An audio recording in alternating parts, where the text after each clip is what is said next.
Mayo experience. That Mayo experience. That Mayo experience.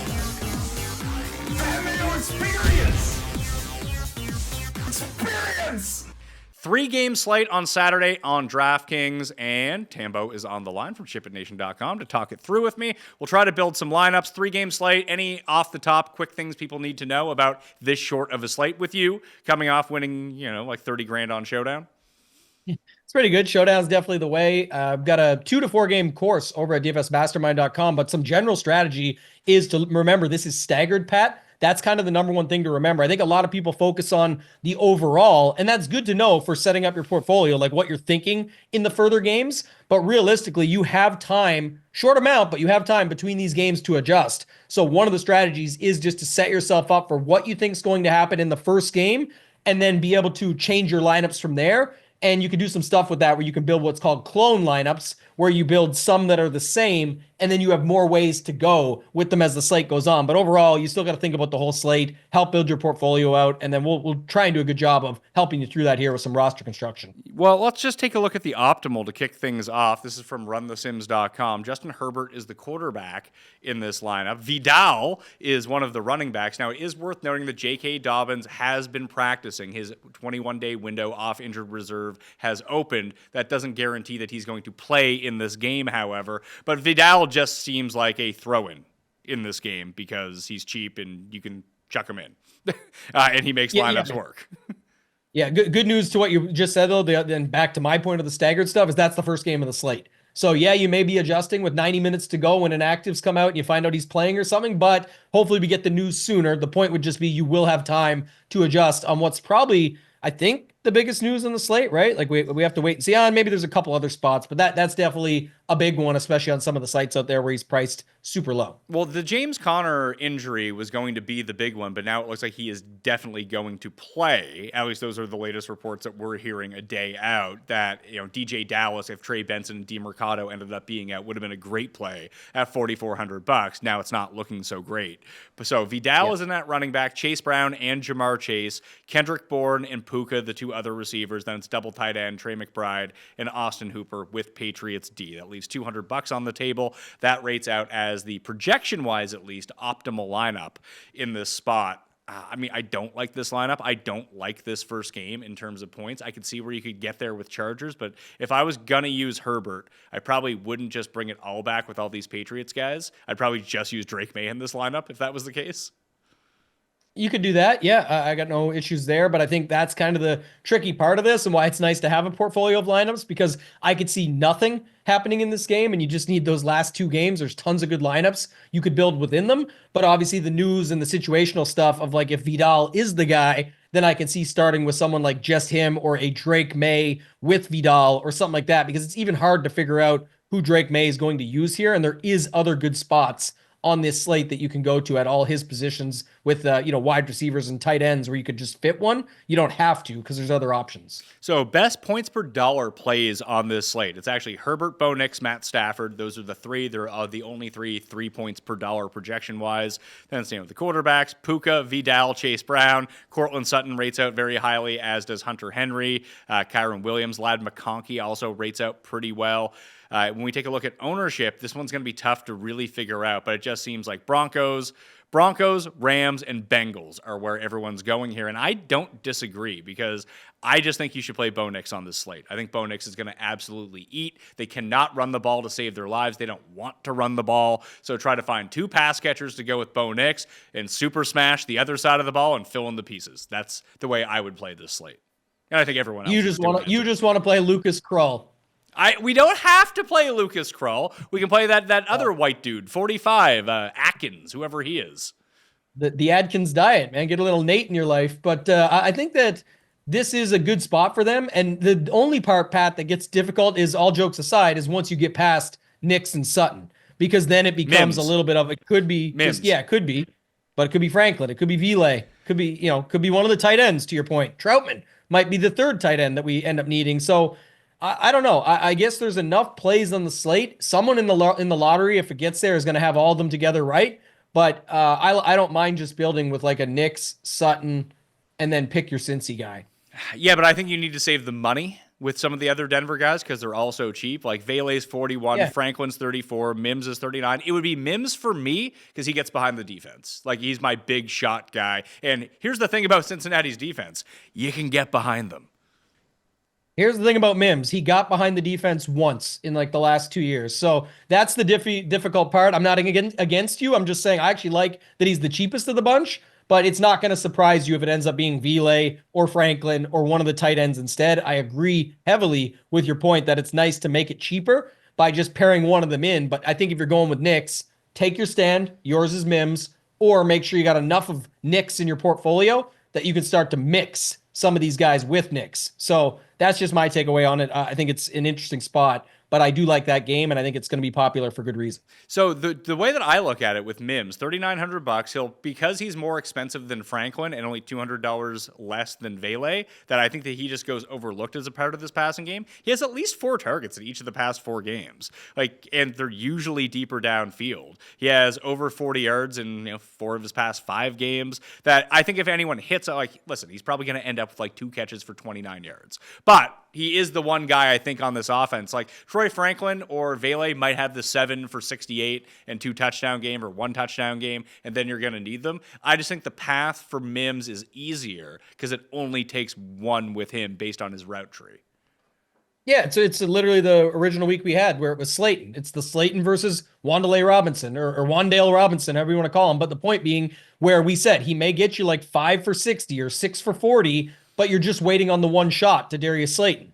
Same thing here. It's one shot. What do you have that one week that he did get there? It was like a 97 or a 93-yard touchdown. That's what you need to happen. And it's really good for everybody if it does. So I don't hate it. I would like to fade Chase in this lineup. Would be the one thing. I'd rather play Brown and Higgins. I honestly it doesn't mean it's right. It's definitely not. Other people get away with it all the time, but I only like to play Chase with Burrow.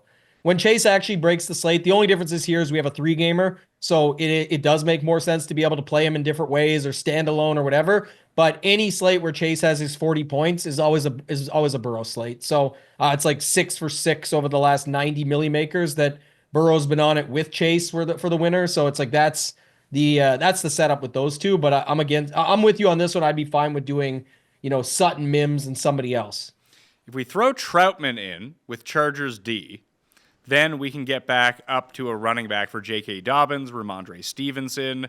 It doesn't leave us enough for like one of the other elite guys on this slate becomes the only thing. Like, would you rather sacrifice there, maybe play Vidal, and we'll see what happens? I mean, you have enough for Dobbins if Dobbins plays, but that's it because you have $6,300. So I guess you kind of fall into this dead zone at running back where it's either Chase Brown, Kyron, James Conner, the expensive ones, and then it's down to like the guys who kind of suck.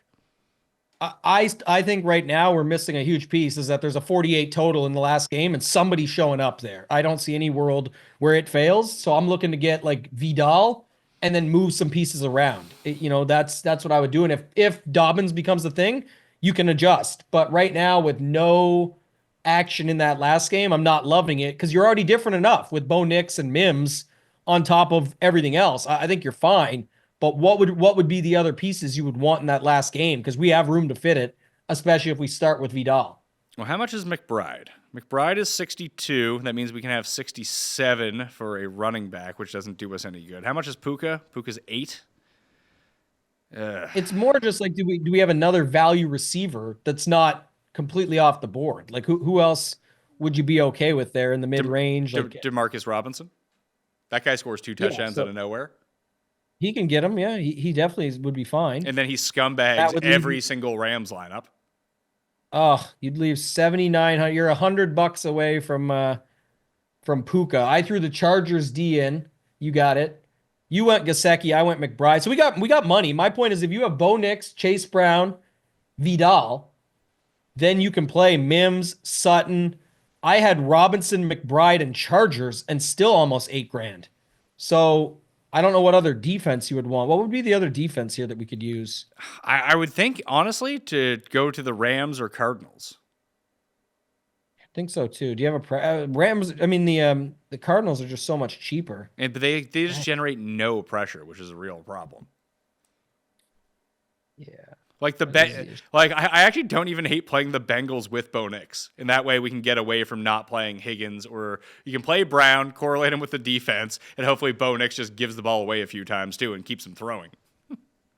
That's definitely fine on a 3-game slate, especially. So I'd be okay with that. Was there any other tight ends that you were good with outside of putting? I guess Gesicki makes sense in this. It's fine. So what does this full lineup look like? We can take Gesicki out of this now, and like this is a spot where if Disley doesn't play, we can play Smart. We could play Austin Hooper if we wanted to. I mean, Troutman makes sense in this lineup too. Just if you just think that everything through the air for the Broncos has to go, I don't hate that. Higbee, you could play as another Ram if you wanted to. One thing that's certainly, stands out right away to me is just these wide receivers. They kind of just fall off a cliff after the top 7 or 8. Correct. Like you don't love Mims makes perfect sense is what the lineup that we're building, but I'm saying like it's not like you're going to feel good about Quentin Johnston or Pop Douglas or Yoshi Voss. Even if Higgins is out, he definitely feels better, but I don't know what the full situation is on Higgins right now. I know he's questionable, but I guess the Robinson call was probably the one I liked the most if I had to pick one. Well, do you prefer Kyron or do you prefer James Conner? Man, Connor, I guess, because he's going to come in lower owned, but obviously the matchup is pretty solid both ways. And we don't know how bad, he could be one hit and done in this game too, if he plays. Yes. Is there a D at 2,600? Do we say Arizona? Well, if we do, let's just step back for a second here. How about this? Bo Nix with Chase Brown and Kyron Williams. Cortland Sutton, Marvin Mims, and Ladd McConkey. Tyler Higbee as the tight end. Marvin Harrison Jr. as the flex, and Bengals D. And that's probably fine. You could actually get back up to Chargers D if you wanted to in that lineup. You can.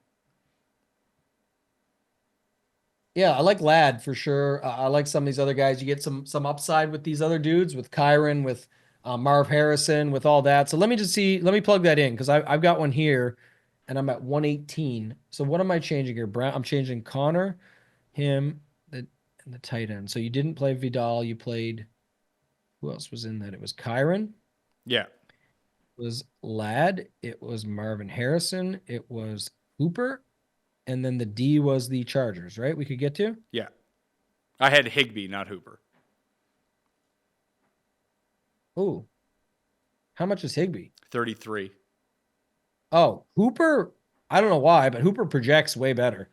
And the projection goes up. Yeah, we're at like much better than what I had with that lineup. So I don't know. You can play Higbee or Hooper, but Hooper pops right now. What has he been doing? I know he's been getting into the mix a little bit lately, but 5 targets, 3 targets, 4 targets, 4 targets, 4 targets. I mean, he's been getting fine in the mix. Higbee got the touchdown last week coming back from everything. So yeah, I'm fine with either. Yeah, both those builds are solid, man. I actually don't hate it. And Marvin Harrison is just so cheap now that it's not like when you have a situation where, if he's 7,500 or something like that, where you feel better about him with Kyler, you can just play him as the one-off here, and him with Kyron is a nice little secondary stack. I guess my flip was if you take Harrison and Williams and then Chargers D, because you'll have to go down, but you just flip it to the other side, which is James Conner and Puka Nacua, you have to make Ladd turn into someone else and get a cheaper D in. But I tried to change him into Quentin Johnston to figure it out. You know how this actually works? Let's just take Mims down to Franklin. If you take Mims down to Franklin, then you have $2,800 for it. You could have Broncos, Cardinals, or Patriots, whatever you want. And then you have Connor and Puka as your running back and your flex with Chase Brown still. Yeah, these are the types of builds you're going to have to play around with them because that's kind of where I'm landing too. So I guess at that point, because we had him in the other one. I don't know. Kyler Murray builds are popping up now that we're putting in like Connor, Nacua, all those guys. What do you just think that game goes more overlooked than the Denver Cincy game? That's kind of where I'm at. Yes, I do. And it's probably the one to target because it's the one inside. Yeah, so maybe it doesn't by the time we get there, but I guess, yeah, this is how would you start a Kyler build? What do you like best, I should say, when you start with a Kyler build? Here, let me see. Let me pull up a few more of these open tabs now that we're really digging in and talking about this. Well, that's the thing about three gamers. You see, like you start to see it, right? Like as soon as you went to Kyron with Marv Harrison, I'm thinking right away, like, can we get to a Kyler McBride, Marv Harrison, and then use some of those plays that you had as value plays to make it work? So Kyler, I mean, Michael Wilson almost has to go in this, I think, if you're going to save money. Like Michael Wilson, Yeah. like just overload this game. So do Michael Wilson and Demarcus Robinson and just throw them as the cheap pieces to begin with. So who else do we play with Kyler? Do you use Marv or do you just use McBride now? That's the thing. So, let's plug in our running backs for a second. We'll come back to that. Do you want to just put Chase Brown and Kyron, or do you want to put the cheaper guys like Vidal and someone? I think you got to put Chase Brown or something. Yeah, I think just playing Chase Brown in every lineup makes a ton of sense. Like I don't want any piece of the Broncos guys just because I have no idea. It could be. I mean, is McLaughlin playing this week too? So then you have like 4 guys it could potentially be plus Bo Nix runs. Like no thanks. Like that. I'm not going to get it right anyway. And even if you do get it right, it might be 9 points. Like Vidal makes the most sense if Dobbins doesn't play, but that's basically it, right? All right, I found the lineup. That is right. So this is the lineup. Let's use Vidal because if Dobbins doesn't play, like it's all Vidal. Who's the other guy that they have? The random other running back?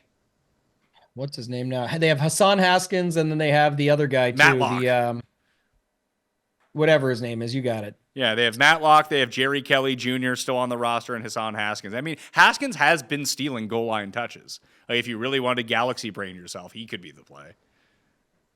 Yeah, I think in large field, people are going to have it. Again, we'll have to wait on the Dobbins news, but as you have it right now, you can round it out with Trey McBride, Lad McConkey, Kyron Williams, and Chargers D. I mean, you can build like a crusher of a lineup here for,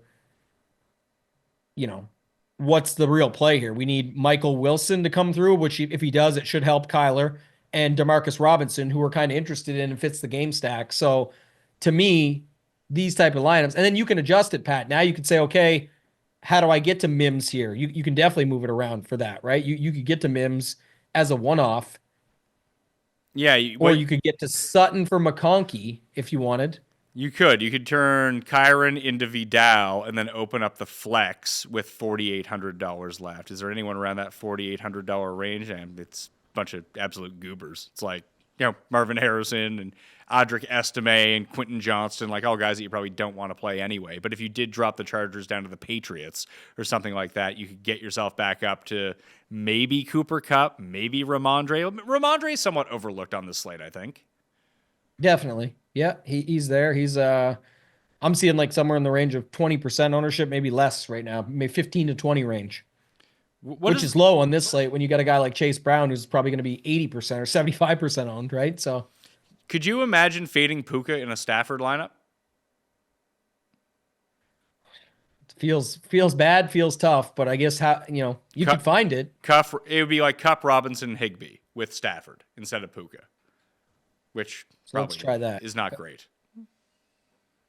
I guess I don't hate the Robinson thing. It's just I'm also fine with like Robinson and Nakua and just see what happens. I think Nakua can just still rack up catches, but we haven't really just Kupp, man. He's sort of been involved, but not, right? He had a little stretch there, but it was mainly when Nakua was out and then hasn't done much since. It's a 3-game slate though, to make anything work. That would be another way to do it. Just overstack it, almost like how we did the Jordan Love stuff on the classic slate. Okay. How about this? Stafford with Kupp, Robinson, and Higbee. James Conner coming back with Chase Brown, Jamar Chase, Vidal, and Patriots D. That fits.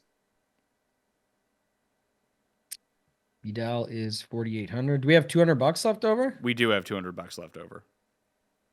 I gotcha. It doesn't really do much for us here in this spot, so it doesn't matter. But yeah, that's I guess the only that's fine, but the 2v2 it projects very bad, but the 2v2 is we'd have to move Chase because if you don't need him at 84, you can just get so much money to play with at that point, right? Like if you made Chase Marvin Harrison even on the other side, you'd have so much money that you wouldn't have to mess with some of these guys. Here's what you could do. You just turn Chase into Puka And then There you go. Then you can turn Cup into 7,100. You can get like McConkey. And a better D maybe or something. You could get a better D for sure. I mean, I like Broncos D. Don't they fit perfectly? Yeah, they do. And then you have $100 left over. Yeah, but you're playing the D against Chase Brown. It doesn't matter. Like Chase Brown's going to crush, and if he does, it's like the D can still get points. We see it all the time. We talked about it earlier. The Bills last week gave up 21 to the Patriots, real points, but had 14 DraftKings points. It all has to do with all the other stats. So I'm fine with something like this. It's aggressive, but kind of nice. What about? Oh, one quick 2v2 that I would look at is if you play the Cincy D. Since you're not playing any Denver guys, you could just use Hooper as the secondary stack with Vidal and McConkey. And so you'd have the 3-1 for the last game. You'd have Chase Brown with his defense, and then you'd have the combo pack of Vidal, McConkey versus Austin Hooper. That's an interesting build too if you didn't want to play your D versus your running back. It doesn't matter, but I'm just saying if you wanted to do that, that's possible as well. And you said that Hooper's rating out much better anyway. Right now, yeah, that got us to a better projection. That's what I was looking at. Again, obviously, there's still Hunter Henry there. There's a bunch of crazy wide receivers that you'd have to play roulette with. But for me, this is just looking at it from a different perspective. If someone's looking for a 2v2, that works. And then it still takes the load off of Stafford needing 3 guys to come along with them, as opposed to just, we could easily see Nakua and Robinson come along with them and Connor as the flip on the other side because it's $100 less than Kyron as well. All right. That will do it on the Pat Mayo Experience. Obviously, we have the full Sunday slate for week number 17 out already, too. You can check that out on Mayo Media Network and on, as well as part of this. If you're listening to this on the audio podcast, it's part of the same show, so you're going to figure that part out. But the video is separate on YouTube under Mayo Media Network as well. Are you guys going live over at Ship It Nation this weekend? Yes. Then it's going to continue that on the Sunday shows. We have a Saturday show as well. So if you're watching this today on Friday, we will have an early, I think it's 9:30 a.m. Eastern on Ship It Nation for Saturday. Hoop Title and myself breaking down the 3-gamer, more strategy, some stuff there. And then we'll have our main show, main slate show on Sunday as usual at 9:45 a.m. Eastern. All right, and for me this weekend, you can be expecting an injury update. You can be expecting some underdog picks and a lot of golf because best ball. And golf actually starts this week as well at the Century. So Jeff and I will have our show on Monday. We'll be live with Kenny Kim on Sunday evening for the NFL recap show. A ton of stuff coming out at Mayo Media Network, so please go subscribe and get into some of those draws by subscribing, rating, and reviewing Spotify, Apple on the audio podcast side as well. All right, I'm Pat Mayo. Thanks for watching. We'll see you next time. Pat Mayo Experience! Experience!